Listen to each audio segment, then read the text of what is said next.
Um, so I guess we can begin. But today we're going to be talking about the incentive layer that Philip has been working on with block science. And I'm really excited because it's been in progress for a while. It's So been in I'm progress, to see how it yes. goes. And Philip, you can take it away. Yep, cool. Yeah, so I'm going to use that opportunity to basically give you an update of what our current thinking is of this, what our plans are. And I think things are actually starting to come together very nicely. So I'm trying to go over numerous things today. So first, motivation. Why are we doing that? Then from the perspective of a user, what are the benefits? How does it work? Then I'm going to quickly talk about some organizational matters that are good background information to have for all the more technical things that are coming later. Then I'm going to talk about crowdfunding for replication studies, the content validation, how is that actually going to work on our open network? And then finally, the macroeconomics of the entire system. And of course, like anytime, if you guys have questions or whatever, just interrupt me. It's no problem whatsoever. Okay, so as a motivation, actually the number one reason why Chris and I originally started DeSci Labs was because we're so frustrated with the replication crisis in many fields of science that we're seeing. So this is actually something that I've been running into throughout my entire scientific career. The phenomenon is very similar across various fields. So there's a lot of papers that get a lot of attention, that get a lot of citations, that often get press coverage, that start shaping public opinions, the public debate, which later turn out to be not replicable or actually fraudulent. There have been a number of replication studies published that try to look at an entire field. So for example, there have been studies that try to replicate publications in economics or publications in psychology that were published in a particular time frame and in high impact journals. And what these studies found was that replication rates for these fields are typically in the range of about 50%, which means that the chance that you're reading a paper that is actually true is not much better than a coin flip. There's also several fields where the problem is less pronounced. I think computer science is probably one of them. But then there's also fields where the problem seems to be much worse. So there has been this famous study or this commentary that has been published by Amgen in Nature a couple of years ago, where they basically reported that from 53 landmark studies on cancer, so pre-cancer studies that they tried to replicate in their own laboratory, they actually failed to replicate 47% of them. So that means the replication rate of these high impact pre-cancer studies or preclinical cancer studies is like in the range of 10%. So that's really, really bad. And then, of course, there's also famous cases like the Alzheimer beta amyloid hypothesis, where the original paper was published in Nature around 2000, triggered a lot of follow-up research, not only in academia, where NIH has literally spent hundreds of millions of dollars on follow-up research, but also in industry where pharmaceutical companies have been trying to develop drugs based on the beta amyloid hypothesis to target Alzheimer. And then decades later, it turned out that, first of all the drugs don't work. And then even worse, it turns out that the original paper that was published in Nature actually had faked images. And that didn't occur to anybody. Like for 20 years and hundreds of millions of dollars spent, that hasn't occurred to anybody. So that's really that's an obvious problem. Related to that is the issue that scientists actually have very little or no incentive and also very little or no funding to actually do replication studies, which means that this very important hygiene in science, the self-correction mechanism, is actually missing. It's very difficult to get funding for these type of things. It's very difficult to actually to publish them. But the few replication studies that did get published actually show a pretty bleak picture. The good news is that if you do a replication study on something, then just having one replication study actually goes a pretty long way to basically figure out if the results are actually true or not. So it's not like that you actually need to do like 10 replication studies. A related problem is that, of course, our basic mechanism that we have in science right now for basically validating what is good science and what deserves attention is the peer review mechanism and the journal publication process. So that's really the hallmark of scientific publishing and how we basically curate and validate knowledge in science currently. But the problem is that the peer review system is highly ineffective and in many ways actually broken and not able to really fix these problems. So to dive into that a little bit further, here's a quote from the former editor of the British Medical Journal, Richard Smith. He said that the current peer review system is ineffective, largely a lottery, anti-innovatory, slow, expensive, wasteful of scientific time, inefficient, easily abused, prone to bias, and unable to detect fraud and irrelevant science. Okay, I don't think that I need to add much to that, but I want to mention a couple of related things. So first, we ran the survey earlier this year where we asked junior researchers about their frustrations with the current scientific publishing system. And the number one thing that came back was that people are really frustrated about the fact that peer review activity is unpaid and that they're not getting credit for this work. Not surprisingly, and this is just the flip side of the same coin, journal editors say that finding referees is actually the hardest part of their job. Really not surprising if you don't really give people an incentive for doing that type of work. But then, you know, the social costs of having fake, irreproducible or low quality research are really high. They erode trust in the scientific system. They slow down our ability to solve important problems. They derail scientific progress. All of these things are really, really costly for society. Diving a little bit deeper, so like secondary problems, so second order problems with the peer review system is that we have a lack of transparency and accountability. So as you guys know, the vast majority of peer reviews is actually not publicly available. So you actually don't really know what were the referee reports for a particular paper. Only very few journals actually make them publicly available, which means in consequence that there is no systematic track record of who performed peer review services and how good these services actually were. And that leads to a peer review actually as an activity not being important for career advancements or getting grants, right? So there's like deeply broken incentives around this hallmark mechanism of how we validate and curate science. Just a quick question. Yes. Are there any like valid reasons why this wouldn't be transparent? I know there's like a couple of ways of looking at this. I'm curious to hear your thoughts. Yeah.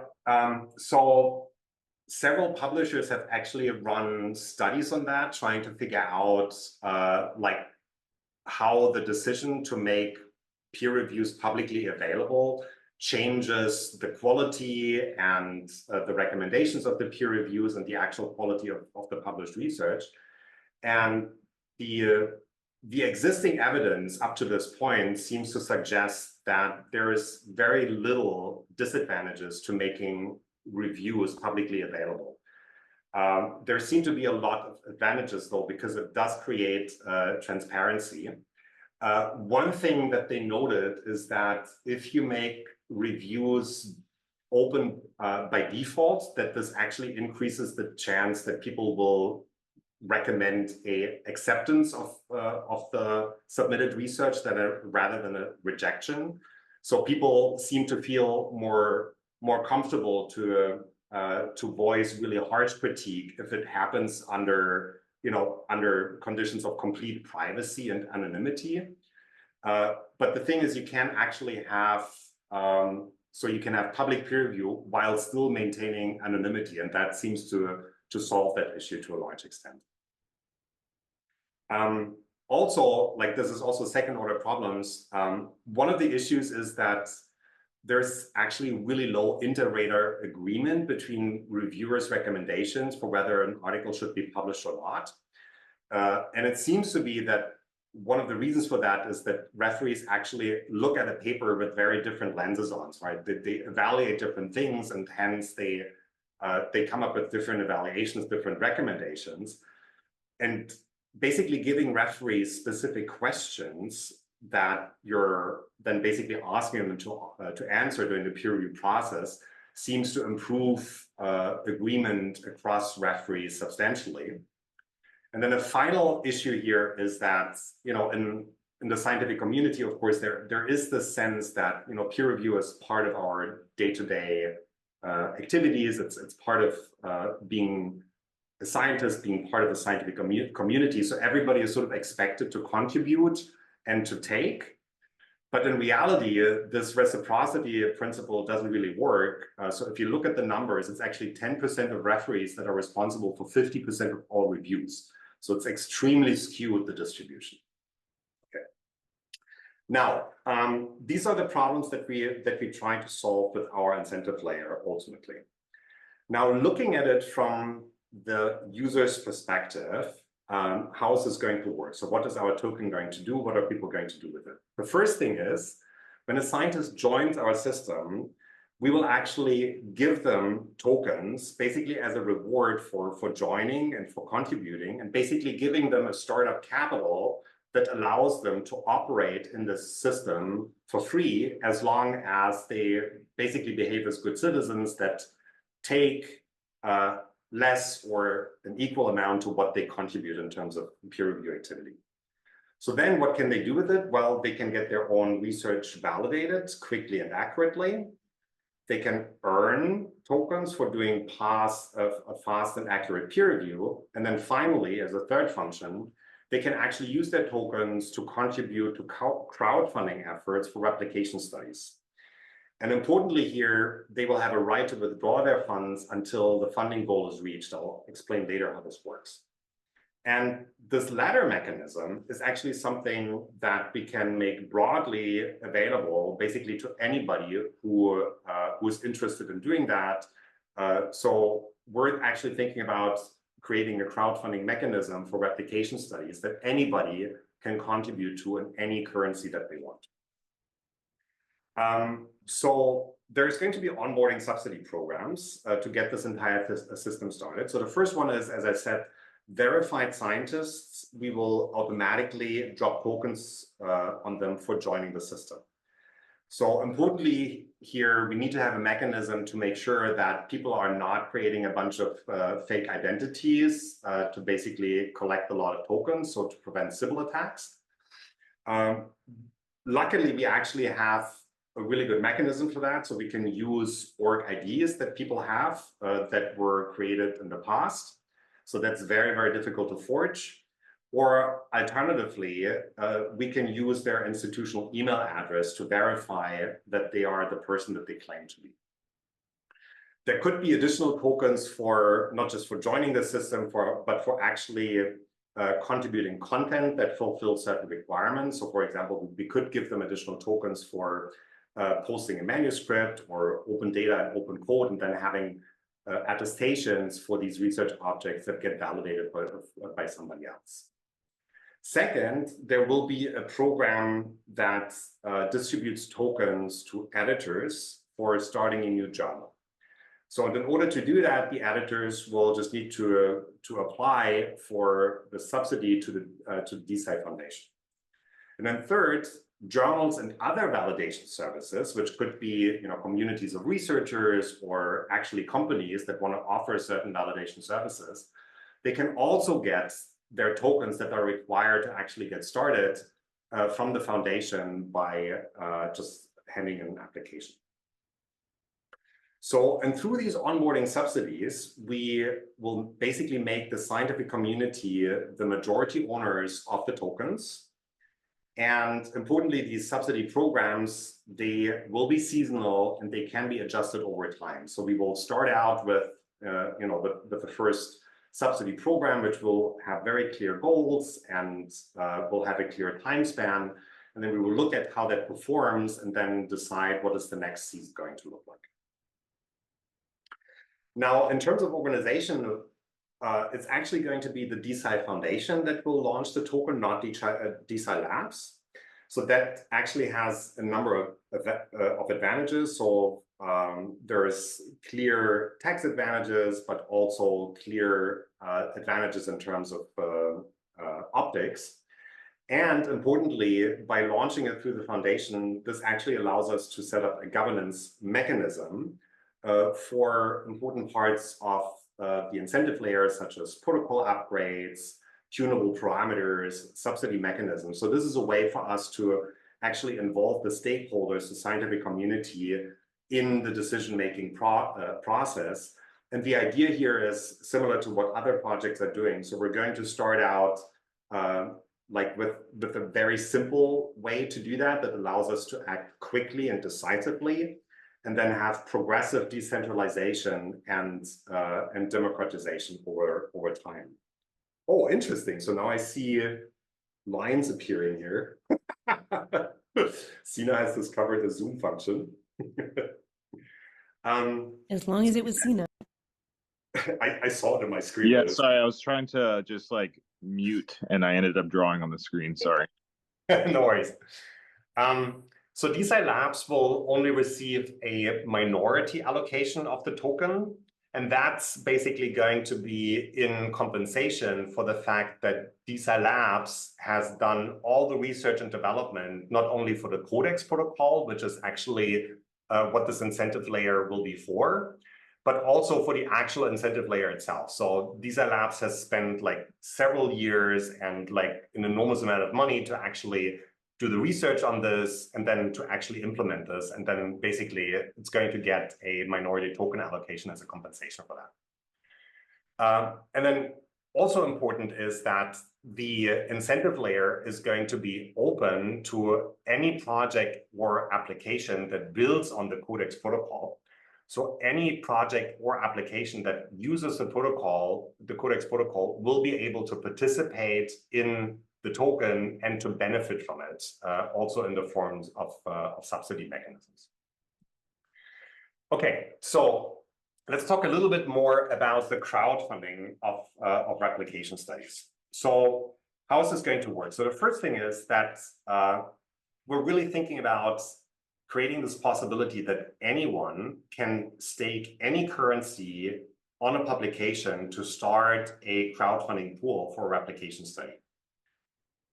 And basically so if you do that, so if you click that button and you put down $1 or $5 or $100, this just starts a crowdfunding pool for that particular study. Donated matching pools can be enabled, and they will basically, so think of this as, let's say, a possibility for celebrities or for companies that have a particular interest. They can set up a matching pool for a particular topic of research, and they can say, we're just setting this up as a matching pool to enable replication studies for that particular topic.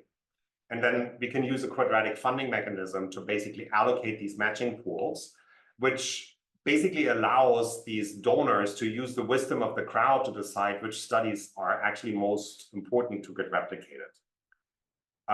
Like I said, so these matching pools, they can be dedicated to specific themes. They don't have to be. And the sponsors of these matching pools, they can either be named or they can be anonymous. The idea is, of course, if you have a matching pool, this increases the likelihood that you can actually raise enough money to fund a replication study. And it also substantially increases the chance that people will actually start donating small amounts to particular papers to indicate that they're interested in having that particular study replicated. And then obviously we will need a way to make this all visible so the public can actually see what is happening, what type of crowdfunding pools are open. So we'll have a website where all of that is public knowledge, where you can see, like, for which papers does a crowdfunding pool currently exist, how many people have contributed to it, how much money is on the table. and how much matching is available or has already been distributed. Now, the mechanism is going to be something like this. So first, there's going to be a minimum threshold that is required before anything happens at all. And that probably is going to be something like $5,000. So up to that threshold, basically, so if there's less than these 5,000 in the pool, people can easily withdraw their tokens or their money from that pool without any penalty whatsoever, right? So it's completely risk-free, just a mechanism for people to signal what papers they think would be interesting to replicate. Once that threshold is reached, the DeSci Foundation will then issue a call for proposals for replication studies on this paper to the scientific community. So then scientists can hand in an analysis plan that basically describes how they would replicate that study. There's going to be a review mechanism for these analysis plans. And then, of course, they will also submit a budget that will tell us like how much they think it will cost to actually run that replication study. Now, based on these proposals that we're getting back, we're going to then set a funding goal for these replication studies, which will vary from paper to paper. So that makes a lot of sense because it makes a huge difference if you're trying to replicate a study that relies on just, laboratory, like a couple of experiments that you're running with students in a laboratory, or if you're trying to replicate a complicated microbiological experiment that requires a lot of equipment and tissues and whatever, right? So for each paper, we're then going to set a funding goal, and then probably there is going to be a time frame where we say, if the funding goal is reached within, let's say, 12 months, then the DeSci Foundation will allocate the funding to the replication team or teams if it's more than one and we have enough funding for it. And then the replication teams, they receive part of the funding upfront in order to be able to run the study, and then a smaller part at the end upon delivery and the positive evaluation of the replication results. And importantly here, it is not important what the results are that are coming back. What matters is that the scientists followed the replication protocol that was originally evaluated and that was being that was basically accepted. If the funding goal is not reached within a particular time frame, then the teams that conduct it, so we can still have teams that conduct replication studies, but they would do it from their own funds, and we're basically going to repurpose the raised money to have prizes for teams that actually did replication studies on that particular topic, right? So this is basically a way for us how we can increase the chance that replication studies will get done, even if we may not be able to reach the funding goals for every single study on the platform. Are there any questions about this up until now? Because after that, I'm going to switch gears. I was going to ask about validating results, but then I saw the next slide kind of flicker quickly. Yes, so, yeah. exactly. Yes. So I think I have one quick question is who's putting up the replication study bounty? Is this someone who wants to do a replication or the original authors? It could be you. So, okay. So that's the thing, right? So on our platform, we already have like basically the entire scientific record. Now that we have OpenAlex imported, we have over 250 million research articles, and we're just going to basically build a button for each of these studies where like anybody can start putting money into a replication fund for a particular study, right? Could be you, could be me, could be a company, could be anybody. Logan. Would it be public record who those funders are? So I think probably my instinct is that it's best if we give the donors the possibility to decide themselves if they want to remain anonymous or if they want to be publicly known. Okay. Yeah. Simon? Sorry, yeah, maybe I lost this, but what do the funders have in exchange eventually, like at very long term? Maybe you, either covered it or you're gonna cover this, but I kind of lost it. So the idea is that people would contribute to these funding pools because they want to know if these studies actually replicate or not. So the idea is that you do that because you want to know if the study is actually valid or not. If you don't have an interest in that, you shouldn't donate. Okay, isn't there like a conflict of interest? Like I basically put money if I know that there is somebody who can replicate it. I mean, I don't think that this creates a conflict of interest, right? Because there is, like I said, so there is this mechanism in between where if money is available, the next thing that would happen is that researchers, there would be a call for proposals, researchers would hand in their proposals, and then an independent committee of experts would basically evaluate these proposals and say whether they make sense or not, right? So I think that that should basically take care of that. So yes, you can put money into a pot if you think that you are able to replicate that study, but you would still need others to contribute to the same pool, and you would still need to convince the referees that your replication protocol actually makes sense. Yeah, okay.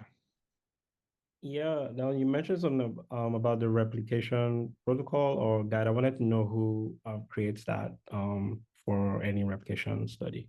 Yep.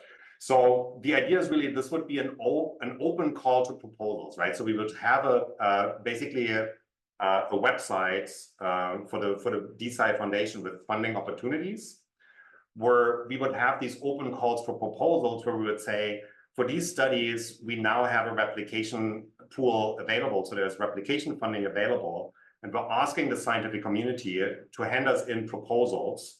And it's going to be very similar to how you currently do a proposal for a grant, right? So there would be a deadline, there would be a specific format that we're asking, and then people hand in their proposals and they're evaluated by referees. Thanks. Okay. Cool. All right. So then I'm going to move on and switch gears a little bit. So what you're seeing here is basically a description of this entire ecosystem that we're currently building with DeSci Labs and the DeSci Foundation. So at the core of it is this open platform, this open peer-to-peer protocol that allows anybody to store and share scientific artifacts, papers, code, data, whatever it is. And anybody can come to that network and access that information freely, right? So there's absolutely zero friction for putting content up and sharing it with the world, and actually consuming that content, accessing that content, using that content. Now, that is fantastic. So now anybody can store and access any content, great. So we don't have paywalls, and you can share more than manuscripts, you can share data and code, so on and so forth. That's fantastic. But what is actually still missing at this point is that we don't have a mechanism of quality assurance, right? So we need that. That's actually the reason why scientific journals exist in the first place. And that's the role that they play, right? So they basically, they're like knowledge filters or data filters that basically look at all the stuff that people have produced, they review it, they make recommendations for improvements, and at some point they make a decision whether they actually want to publish it or not, right? So this is this process of validation and curation of knowledge. So how do you do that on an open peer-to-peer network where there is no limits to what people can put up and what people can consume? Now, the idea is that we actually need to build a mechanism for that that actually fits the purpose. So in particular, we need to create incentives and tools that enable people to do that type of validation and curation. And that work is actually costly, right? So you need to put in time, you need to put in effort. You probably also need to have a certain skill set to be able to actually do that. And this is the point in our ecosystem where friction occurs. So if you look at our application at the moment, you see that it's very easy to post things and to put it on the network. You can easily browse things and you can easily look at them. But what is not easy is you actually need to put in a little bit of effort to set up what we currently call an ARC, or not, like an autonomous research community. And that's the function that they have. It's basically, it's an organization or it's a group of people, or even a single individual that decides to run some type of validation and curation mechanism on that open knowledge, right? So they would be checking things like, is this science? Does this make sense? Are the results credible? Also, they could validate and check things that are normally not checked by journals, or only in a very superficial manner, such as, is the data for that study actually available? Is the code for that study actually available? Are the results computationally reproducible? You can also think of more exotic validations that people may want to do, such as making judgments about whether the results have commercial potential or whatever, right? So the idea here is that this process of validation and curation is incredibly useful and it's incredibly important, but not everybody can do this. This is where friction occurs, but this is now also the point of the system where there's an opportunity for people to actually start earning money. And that's the role that evaluators play in our system. Evaluators are defined, chosen, and operated by organizations that use our ecosystem. So that could be journals, it could be validation communities, it could be companies, and we call them ARCs. And these evaluators could be something very similar to the current peer review process, where you have an individual who is exercising their own personal knowledge and expertise to evaluate a particular piece of research, or it can be literally a software program that completely automates an evaluation process, or semi-automates it by helping the human to basically do that task more quickly and more efficiently. Now we're getting to the point where we're actually going to need a token. So the token basically enables this process of validating scientific content on this open network. And I'm just going to present you a couple of analogies here so that you understand the spirit of what this token does and why it is needed.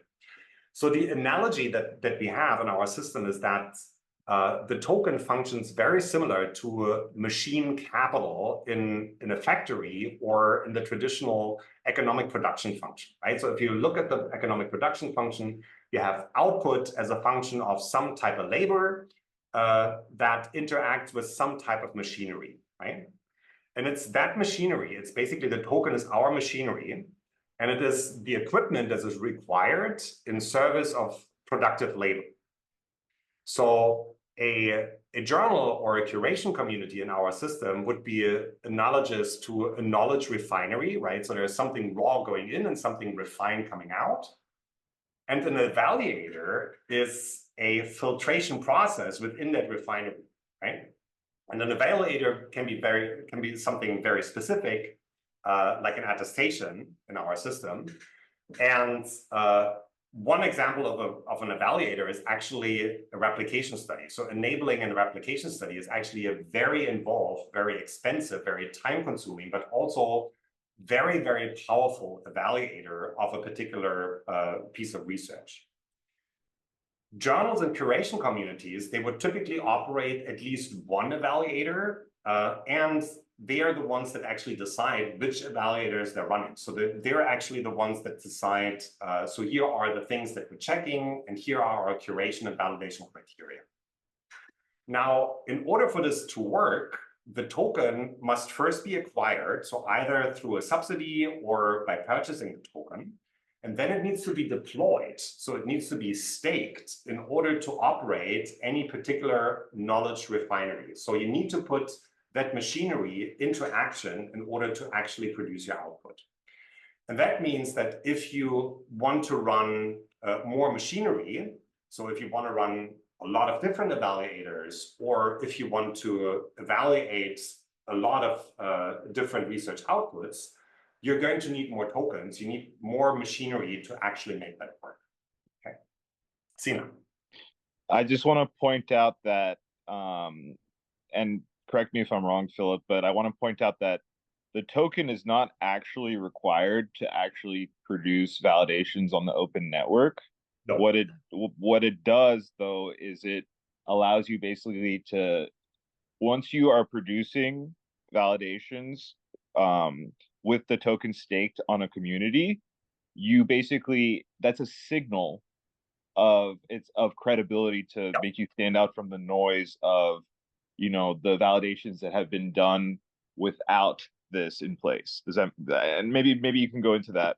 Yes, 100% correct. So you're 100% correct. So it is not strictly necessary. So in principle, we already have this capability of the system now where, you know, you can define an attestation and you can start, you know, evaluating people's work that claim that attestation.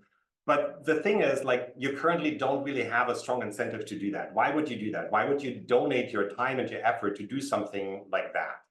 And the token is actually the possibility to start earning money for doing that type of activity. So the token is required basically to start earning for performing these type of functions. And it is also a signal of credibility because now you actually have, you literally have something at stake when you're doing that. So that's the idea, that not everybody can do that, or at least not everybody can do that in a way that is actually credible and that is likely to yield good results. Okay. Let's see. Okay, so now let's talk about how this market mechanism for these validation services is actually going to work. So this is based on a white paper that Christian Rossler and I have written. We haven't posted this on Nodes yet, so we're still making some edits, but if you want, I can circulate the slides later and also this paper. And it's basically proposing a market mechanism for these validation services where demand for these services comes from authors who want to get their work published. It can come from journals that want to have certain things validated. It can come from funders, universities, or companies, or even individuals that want to have certain things validated and that have an interest in learning whether a particular research output has a particular property, right? And the supply of these services comes from individuals that have the skills to perform them, such as scientists, but it can also be organizations such as, you know, publishing houses or software engineers or, you know, whatever. It can literally be anybody who has the qualification to do that. And they can do that either manually, or they can do it automatically, or they can do it in a semi-automatic manner.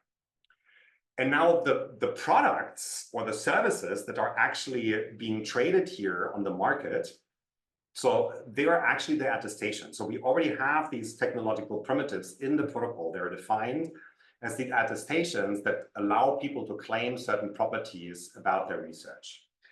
And that's basically the entire marketplace is going to enable the evaluation of these specific attestations, where basically the process starts when somebody claims an attestation, and then there needs to be somebody who actually pays for that. And it's typically going to be either the scientist that wants it to have validated, or the organization that wants that property to be evaluated. And then it's going to be provided by the market. Okay. So the important innovation here is that we are proposing a mechanism to determine the price for these attestation services or validation services. And the way that we're going to do that is basically through a reverse victory auction. I'm going to explain in a minute how that works. But ultimately what this means is that, first of all, attestations are going to have different market prices. And even for the same attestation, the price can fluctuate over time depending on who is currently on the market and who's, like, how high is the demand for that service, and so on and so forth. Now, the victory auction has a number of really interesting properties. So the first one is that it elicits the true minimum price that the service provider would request in order to perform that service. So it's basically a way for us to figure out what are the marginal costs of each service provider in the market. So the service provider will not have any incentive to lie about this. So if they state a price that is lower than their marginal cost, that means that they will get less work than they would be willing to do. If they state a cost that is higher than their marginal costs, if they state a price that is higher, they will get less demand for their services than they're willing to serve. If they state a price that is lower than their marginal cost, then they will literally lose money. So we elicit the true costs of them, and then we're actually not paying the true marginal cost, but we're actually paying them a price that is higher than that, which guarantees that for any chosen service provider, they will actually make a profit in the system. So their revenue is going to be higher than their marginal cost. And as a side effect of that, we will also automatically assign the most efficient and trustworthy evaluators to the requested services. And there is this built-in downward pressure in prices, which incentivizes technological progress and efficiency. So there is actually a strong incentive here for people in the system to think about ways how they can actually automate tasks so that they can lower the cost, reduce the time to provide these services at a particular level of quality. Now, let's dive into this a little bit further. So the market price is determined as follows. So first of all, the validators, they bid for a contract to perform a validation service and stake a certain number of tokens. Now, in practice, what this would mean is that if you want to evaluate a particular attestation, or you think that you're qualified to perform validation services for it, you would sign up for it. And there would be a form where you say, here is the minimum price that I request for performing a validation service for that attestation. And here is the amount of tokens that I'm willing to put up at stake. Now, the lowest nu by n bids are considered, and then n bidders with the highest bids are actually chosen. I'm going to show you in an example how this works.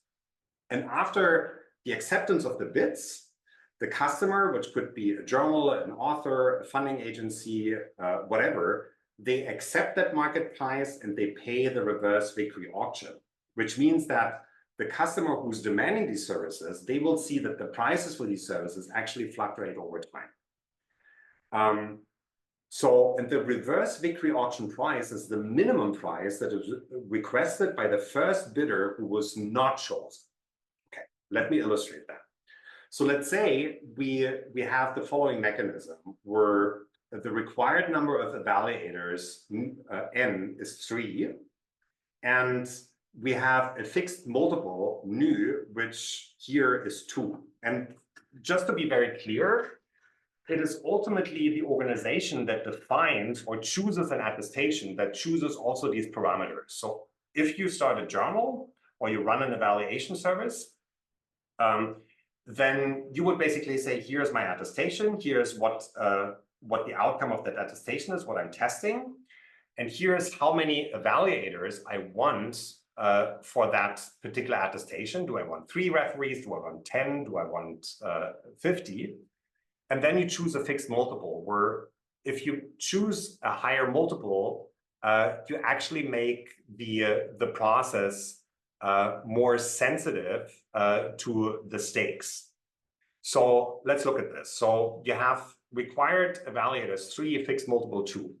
So then we have 9 people in this example who have said that they would be willing to do the evaluation of that attestation. They have all stated what is the minimum price that they requested, and they all stated and staked a certain number of tokens. Now, here I've ordered the bids that are coming in by the minimum price requested. So the 6 lowest bids are the ones that are going to be considered, okay? And from these 6, we're choosing the 3 that have the highest stakes. So we're choosing evaluator number 1, which staked 9 and requests a price of 1, evaluator 4, which requested a price of 4 and staked 10 tokens, and evaluator 5, which requested 5 and get 8 tokens. Now, the price that is going to be paid to them is not the minimum price that they requested. Instead, it is the price of the first bidder that we're not considering. So it's the price requested by bidder number 7, who actually requested 10. So the auction price here is actually 10, and all 3 evaluators will actually get 10 tokens for performing these services. Are there any questions about the pricing mechanism so far? Sina, yes. Sorry, I don't think I raised my hand, but yeah, as a comment, I think that it seems kind of complicated, but it makes sense to actually discover the true price. And I think a challenge here is going to be, how do we explain this or present it so that it's not doesn't seem complicated, but the goal, and I think what we'll gather information on is, yeah, does this actually in practice converge to, like, you know, a fair price for everybody? And you know, and I think, you know, once you kind of go through the scenario, it makes sense that it would. Yeah, exactly. And I think actually the UX for this can be super simple. So both for the people that are requesting these services and for the people that are offering that. Ellie. Yeah, just a quick clarification question. The reason that we chose the 3 people who had staked the most coins is because, or tokens, is because it's a proxy for how likely they believe themselves to be the right referee. That's exactly the point. That's exactly the point. So, I'm going to explain this a little bit further on the next slide. So in addition to the pricing mechanism, there's also a consensus mechanism. So the consensus mechanism here is actually super important, because we need to have a way to incentivize effort and truthful reporting among the people that are doing these services, right? And this is analogous to the consensus mechanism that cryptocurrencies are using, which ensure that there is basically public agreement about who did what and who owns what when. So the consensus mechanism here basically fulfills the purpose that among the different parties that are evaluating this attestation, that we come to a consensus to say, okay, here, like, is this actually true or is it not? What are the rules for that? Sina, I see it there. Yeah, I've actually raised my hand legitimately now. Okay. So my now my thoughts here are related to the game theory of prisoner's dilemma, I think, or maybe something analogous to that, where what if you just had like bad actors who game the system by staking high, but they collude to all just you know, do a binary, like just always say, Yeah. you know, always produce a result that results in either the study being supported or rejected, and they collude to do this. Yes, you're 100% right. So this is definitely something that we need to address. This is not in my slides yet, but the way that we're thinking about it is that we will basically, so first of all, I think we will require a certain number of service providers that need to sign up and that need to be available to actually perform these services before we go ahead and we can launch this market mechanism here, right? So there needs to be a certain number of individuals or parties. Like the higher that number is, the smaller the chance that they can actually collude among each other. And then importantly, I think we will probably, before we basically draw who is going to participate in a particular auction, there will be a random mechanism for that, right? So I think this can be guided by things like how many of these validation services are people willing to do in a particular month, and so on and so forth. But there probably needs to be some sort of random element where where the people that are doing that work cannot be sure that they know the other parties in the market. Simon? Yeah, in terms of this collusion problem, I was thinking of this in Ethereum, this proof of stake. There is a slashing mechanism for notice, basically. So do you have in mind any of these sources? So not just incentivizing, but also slashing in case of bad things? Exactly. So yes, so this is where I'm going next with this. Exactly. So thank you for that. So so it's actually, so let's start at the beginning. So it's actually the creators of the attestation that specify the desired consensus mechanism. So they choose what the consensus mechanism is going to look like. There's going to be two different choices that they have. Either it's going to be an automated consensus mechanism, and I think that one is going to work very well for objective criteria where it's relatively straightforward to determine whether the claimed property is true, yes or no. And then basically how this is going to work is as follows. So you have the qualified majority, which is going to be picked by the person that defines the attestation. And that qualified majority determines whether the attestation will be awarded or denied. And then the issuer of the attestation determines what that qualified majority is. Is it 50%? Is it 2/3? Is it 90%? Whatever. And then only the reviewers who are aligned with the consensus actually get paid. And those who are misaligned, those are the ones that actually get slashed. So they do lose their stake tokens, right? So that's basically, that's the punishment mechanism here for basically not doing your work well, or basically coming up with a noisy signal that is not aligned with what others are saying. Alternatively, and this is probably going to be necessary in the system, is that we keep a manual consensus mechanism that is very similar to what we currently have in academia, where ultimately you have an editor who is the arbiter of deciding whether the referee report is valuable or not, right? So you could have a journal where it's ultimately the editor who says, well, yes, I think this referee did a good job. I'm going to give him the thumbs up. He's going to get his tokens back and he's going to earn tokens. But this guy here clearly, like he was way too late, or he was sloppy. I'm going to slash this guy, and I'm not going to take his opinion into account. So that's basically, these are the different ways how we can actually have a consensus mechanism where we actually put, where the referees literally have to have a stake in the game in order to earn money with it.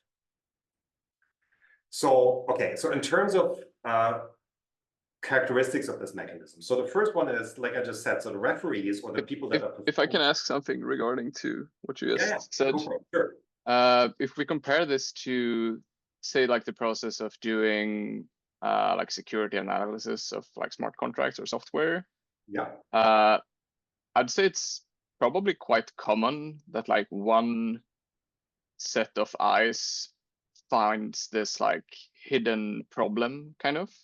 Yeah. So assuming that the majority opinion would necessarily like be the right one, when you could have like a single reviewer that just like noticed something else. Maybe he looked closer, maybe he's an expert in the field in like a different kind of tier than the rest. And I'm kind of curious about your thoughts about that situation. Yeah, you're completely right. So this is why I think we actually need to have also this manual consensus mechanism where you ultimately have an editor or some sort of authority who basically looks at the reports and then makes a case-by-case decision whether they think that this report is valuable. I think it's exactly for these type of reasons, because there can be situations where what you're evaluating is so complex that you cannot expect that people will necessarily come up with the same answer, or where the criteria that you're evaluating is actually subjective, right? So when you ask things like, is the method appropriate to study that research question, that's actually a subjective question that you're asking. Or if you're asking, is that relevant for this particular field? Again, it's subjective, right? And it's exactly for these type of situations, or maybe, as you're saying, for situations where things can be really complicated, where you may want to have this fallback option where you have an editor rather than an automated mechanism, right? Yeah, because like the game theoretic cost of being slashed is a lot larger than not being paid. Yep. So Yep. like maybe not being paid if you're like an anomaly, like you can probably argue against that as well.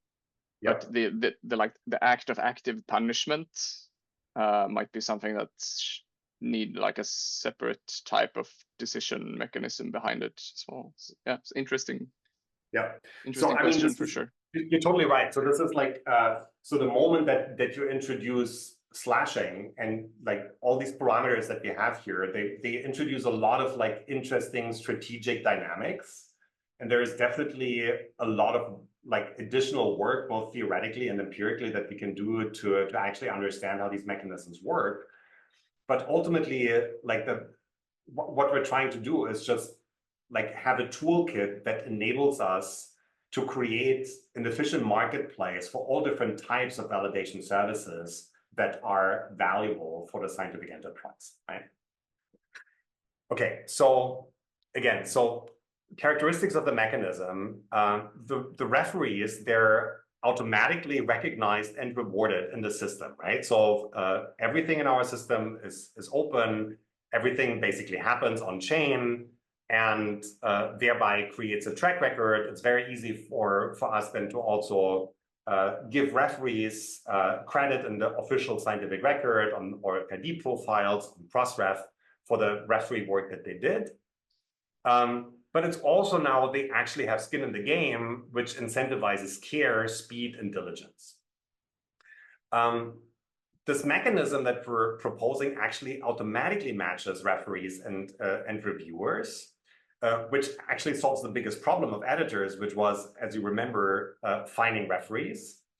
And as a result, we can actually also expect that this is substantially going to speed up the review process, which is one of the reasons why, you know, authors may actually be willing to basically give tokens to the system to have their work very quickly reviewed and in a way that they can trust that the outcome is going to be reliable.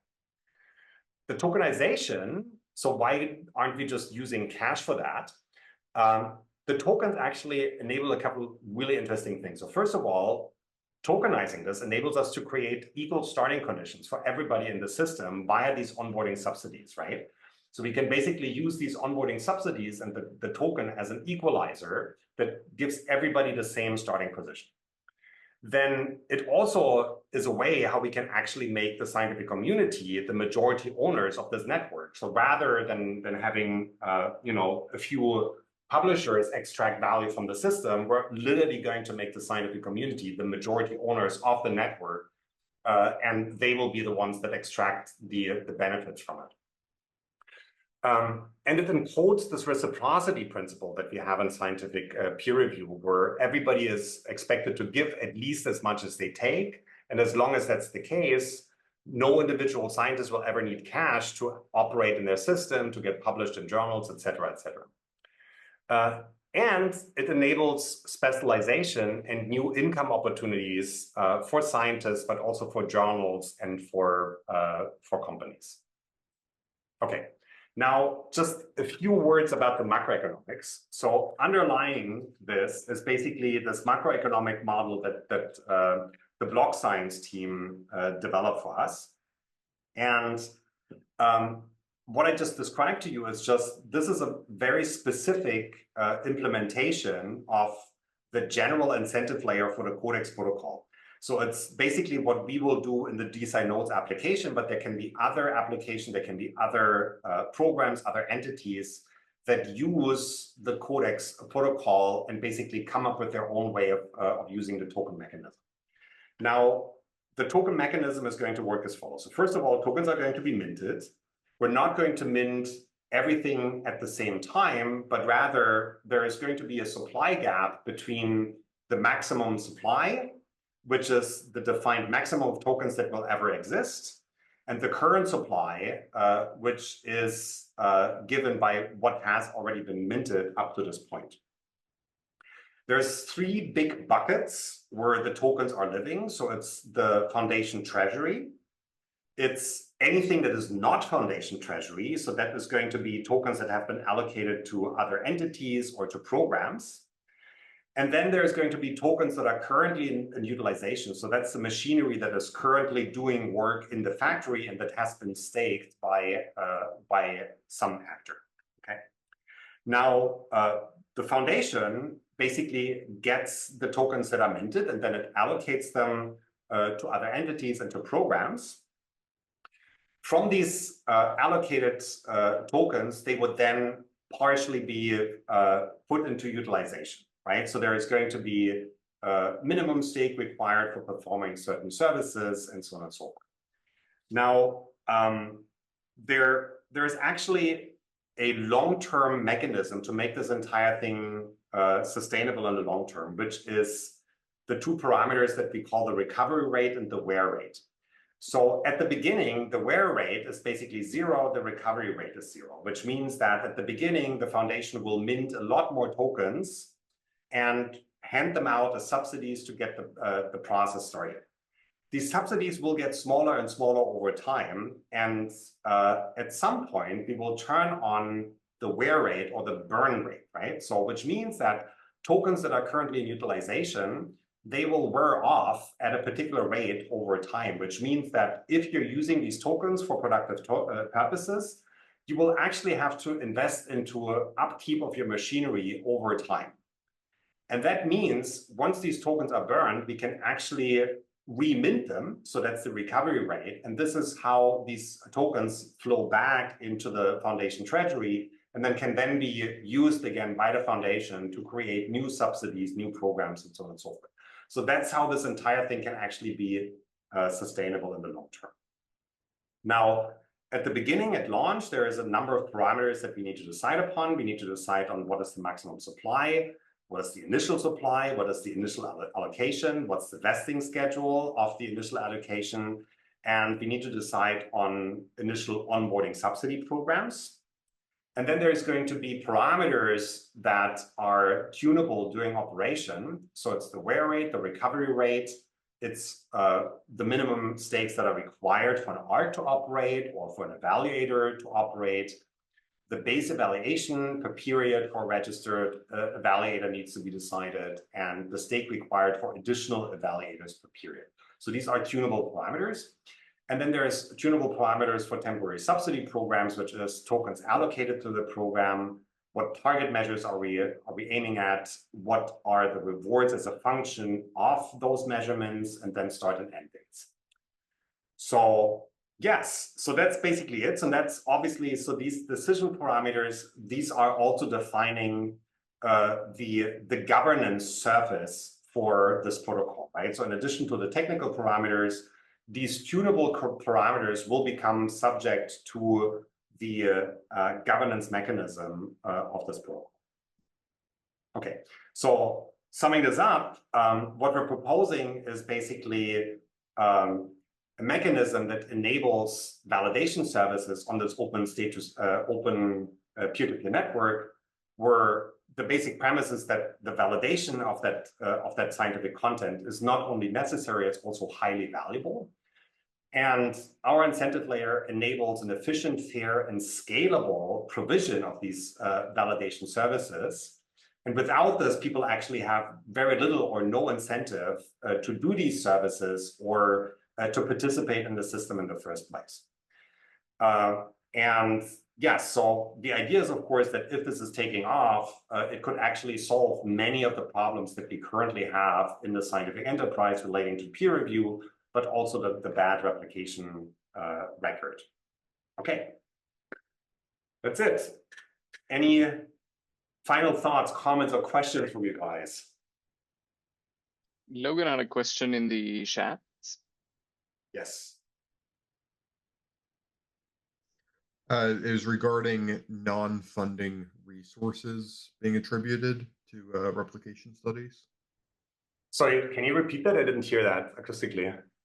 The question was regarding non-funding resources being attributed to replication studies. Like I gave an example of, suppose I ran a cloud computing company and I wanted to contribute to a replication study, not through providing funding, but providing access to those computers for a study that would necessarily need computing resources.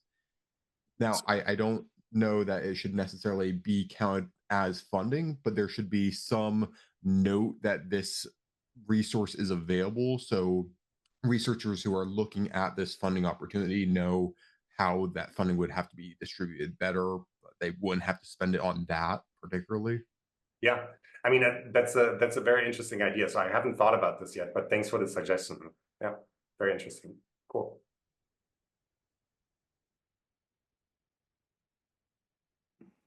I think I had one question, maybe not quite built out yet, but you had said that there would be progressive decentralization in the governance of the mechanism. So I was wondering if you had first thoughts on that, or if that's still in development.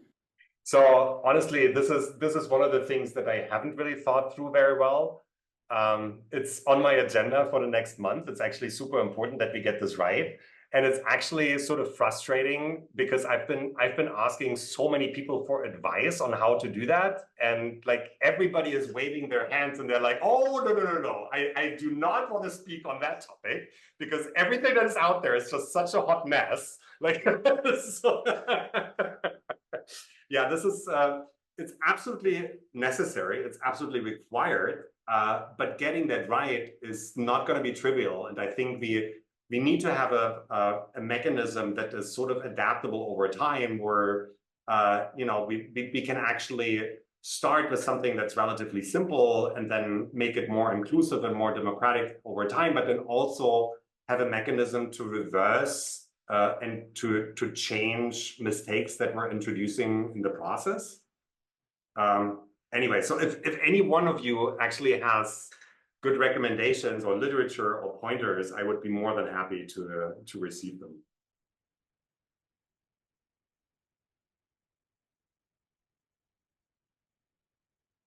I think there's one more question from Simon. Yeah, just a curiosity. You mentioned various medicine examples in the beginning of your talk. So will you concentrate on this domain, or what do you think that there are some domains that are more suitable for this project than some others? I think that you also mentioned computer science and saying that it's very different. Of course it is. So what are basically your overall thoughts about the different domains? It's a fantastic question. So, I mean, first of all, the protocol that we designed and the mechanism that I just outlined, they're generally applicable. So they're like, they're not made for a particular area or field of research. But I think that certain aspects of the things that we're building are going to be more relevant for some fields than for others. So for example, for computer science, I think it's extremely cool that you can just very easily upload your GitHub profile and have it reviewed and validated, right? And that you have basically a time-frozen version and so on and so forth. So nice. But when it comes to things like replications, I think replication studies are probably going to be most valuable exactly in the fields of research where A, we know the replication rates are not very high, and B, there is like practical implications and follow-up research that is being done in industry, where ultimately it's companies or the public sector that in one way or another actually has to deal with the consequences of these bad replication record. And you're completely right. Actually, one area where I think that having this crowdfunding mechanism for replication studies is particularly valuable is actually for pharmaceutical and biomedical science. Thanks. Cool. All right. Should we leave it here? I think we already went over time 2 minutes, but yeah, thanks so much everyone for coming and for your comments and questions. This is great. Yeah. Thanks, Philip. Thank you so much. Thank you, Philip. Okay. Take care, everyone.